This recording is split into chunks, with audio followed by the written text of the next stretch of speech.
So yan mga ka-joyride, nandito na tayo sa Siroma Camarines Sur. So yan mga ka-joyride, ang ganda ng dagat dito. So nandito kami ngayon sa Siroma Beach Resort, yung bagong private beach dito sa Siroma Camarines Sur. So ayan guys, kung nakikita nyo, wow, so ang ganda talaga ng dagat dito, malinaw. Yan mga ka-joyride, oh, nakaka-relax. So medyo mababaw pa yung tubig kasi low tide. So napakalawak. Yan guys. So ma-observe din dito ang social distancing kasi nga malayo yung mga tao sa isa't isa. So ayan, yung nagkukumpulan lang dyan yung magkakapamilya. So ganda.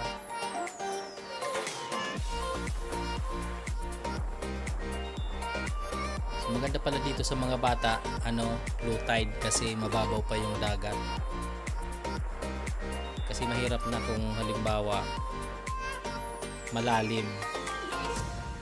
So makakapaglaro yung mga bata dito. So ayan. So nirecord ko na lang yung voice ko kasi sobrang hangin. Hindi na naririnig kapag ako nagsasalita. Ang lakas po ng hangin dito. So yan guys.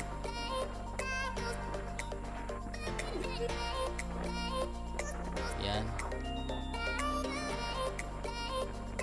Pumunta na tayo dun sa ating cottage. So dito kami nagrenta ng cottage. So yan, may mga cottage dyan. So pwede nang rentahan. So dinidevelop pa lang kasi po itong ito, beach na to. So private resort siya. So yan, no. Wow. Talagang napakaganda guys.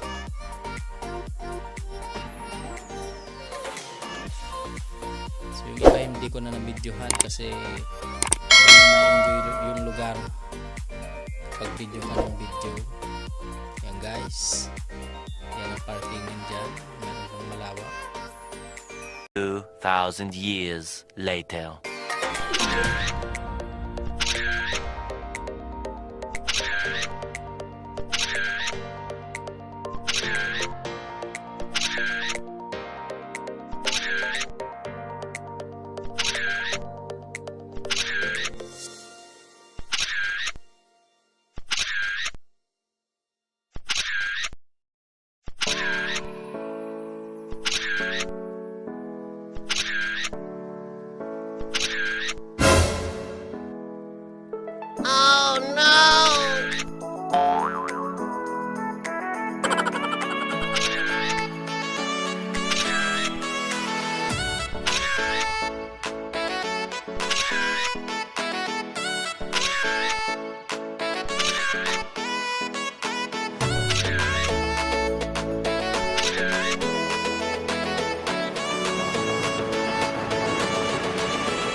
So what's up mga ka-joyride. So ngayon uwi na tayo.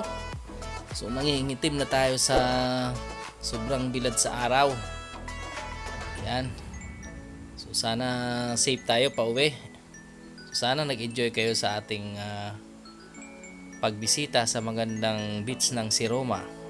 So yung mga uuwi ng Bicol o hindi pa nakakauwi, punta kayo dito. At yung mga hindi naman nakakauwi ay panoorin nyo na lang yung video, at pagkatapos ng pandemic na ito ay bisitahin nyo ang Siroma Camarines Resort kasi maganda talaga dito guys, mga ka-joyride. Yan, lalabas na tayo dito. So dinidevelop pa kasi to, kaya hindi pa maayos ang mga facilities. Yan guys. So katabi lang po ito ng Amores Resort. Yan guys, so ito pa yung daanan, inaayos pa nila, hindi pa talaga totally developed. So pasyalan nyo guys itong lugar na to. So later on magiging maganda rin to. Yan, medyo rough road pa yung daan. So uwi na tayo. Gaya ng dati, motor muna tayo. Yan guys, sana nag-enjoy kayo.